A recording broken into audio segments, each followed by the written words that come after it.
بسم الله الرحمن الرحيم الحمد لله رب العالمين والصلاة والسلام على أشرف المرسلين أما بعد السلام عليكم ورحمة الله وبركاته.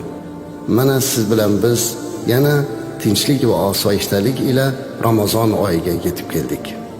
Ramazon oyi rahmat oyi, Ramazon oyi mag'firat oyi, Ramazon oyi gunohlardan qutulib do'zaxdan panoh topadigan oy. Mana shunday muborak oyga Alloh bugun bizlarni nasib qildi. Payg'ambarimiz alayhi salatu vassalam marhamat qilib aytadilarki, "Ida dakhala Ramazon", agar Ramazon oyi kirsa, jannat eshiklari ochib qo'yiladi. Do'zax eshiklari berkiladi, shayton alayhi la'na kishanlanadi deb marhamat qildilar. Ramazon oyida jannat eshiklari ochib qo'yilar ekan azizlar. Do'zax berkilib bizni abadiy dushmanimiz bo'lgan shayton kishanlanib qo'yilar ekan. Mana shunday fazilatli oy kelib turibdi bizni qoshimizda. Qani aytingchi azizlar, siz Ramazon oyiga tayyormisiz? Juda ko'pchilik Ramazon oyiga tayyorgarlik degan narsani tasavvuriga ham keltirmaydi. Bir narsani unutmasligimiz kerakki, shayton alayhi la'na olim bo'lgan bir paytlar Alloh haq azza va jallani g'azabiga uchrab, mardud bo'lib, la'nat bo'lib, abadiy dushmanga aylangan. U ham Ramazon oyi kirganda o'zining kishanlanishligini yaxshi biladi. Shuning uchun u o'zi Ramazonga tayyorlanadi azizlar. Qanday qilib tayyorlanadi?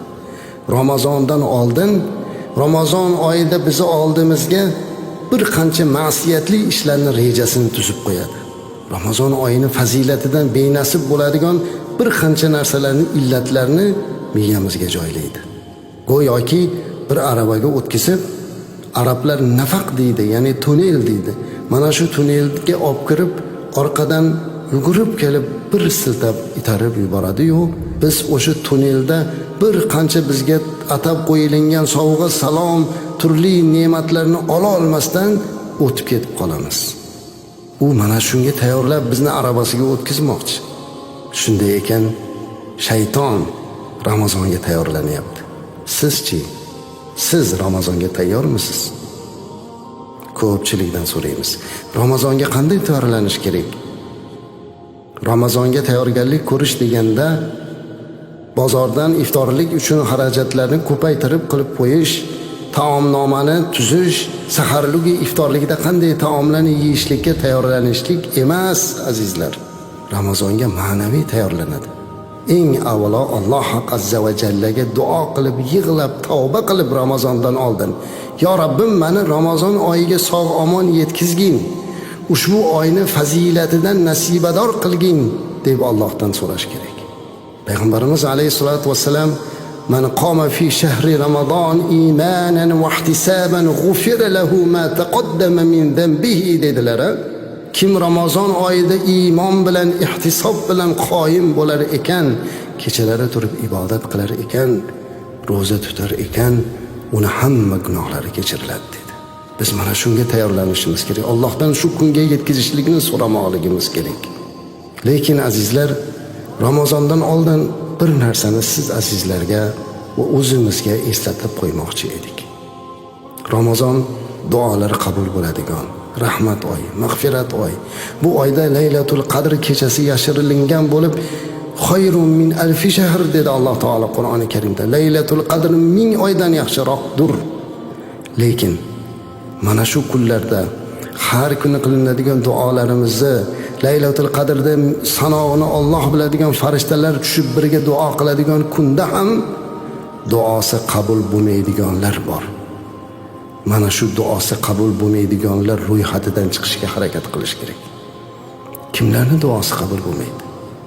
Eng birinchi azizlar, qoti'ur rahmlik.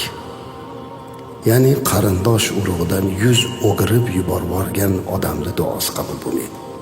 Qarindosh urug'idan arazlashib yurgan odamning duosi qabul bo'lmaydi. Ichimizda qoti'ur rahm yo'qmi? Turli bahonalar bilan, hali akamiz bilan, hali ukamiz va hali opa-singil va amaki tog'alarimiz bilan, hatto ba'zan ota-onalar bilan arazlashib yurganlar bor. Ularning qanday duosi qabul bo'lsin?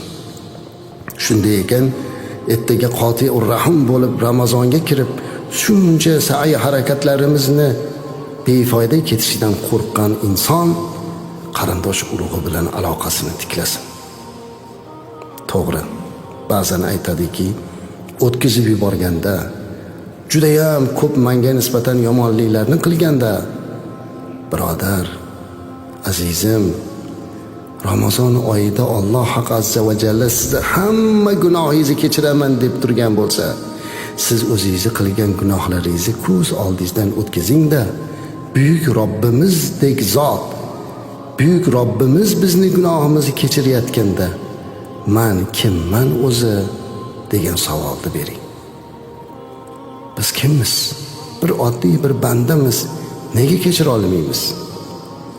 Bu bir bahona, bu bir kibr. Shuning uchun bir-birimizni qarindosh urug' aloqasini tiklab qo'yish kerak. Ikkinchi duosi qabul bo'lmaydigan odam bu oqil validayn, ota-onasiga oq bo'lgan odam. Alloh o'zi saqlasin.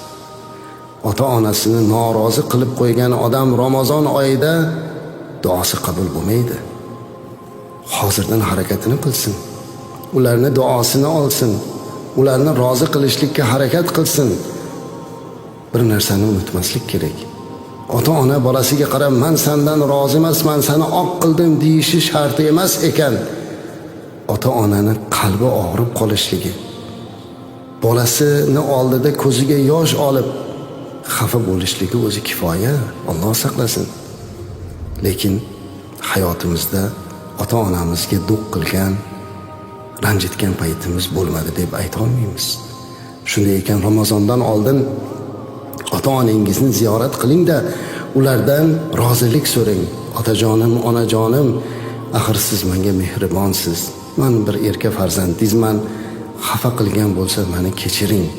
Ramazon oyida ham duosi qabul bo'lmaydiganlar qatoridan bo'lib qolmay deb roziligini oling. Mabodo ota-ona o'tib ketgan bo'lsa, endi nima qilaman deyotganlar bo'lsa, ota-onangiz hayotlik mahaldan nimadan rozi bo'lgan bo'lsa, shu ishni qiling. Ota-onangizni qavm qarindoshdan xabar oling. Ota-onangizni rozi qilishlik yo'lida nima kerak bo'lgan bo'lsa, shu ishni qiling-da, ularni haqqiga duo qiling. Mag'firatini so'rang. Ajab ermaski, ota-onasini rozi qilgan farzandlar qatoridan joy olinsa. Duosi qabul bo'lmaydigan kimsalardan yana bittasi, hatto Ramazon oyi kirganda ham mukkasidan aroq ichuvchi kimsa, mudminul xamr. Mana bu kimsani ham duosi qabul bo'lmaydi. Chunki rahmat yog'ilib tursa, Alloh mag'firat qilib tursa, mana shu oyda ham mana shunday gunohlarni qilib yurishligi u insonda Allohning rahmatidan benasib qiladi, azizlar. Shunday ekan, Ramazon oyiga tayyorgarlik deganimizda eng birinchi duosi qabul bo'ladigan insonlar qatoridan bo'lib kirib olaylik. Ana bundan keyin azizlar, Ramazon oyiga jismonan, ma'nan, ruhan poklanib kirishimiz kerak.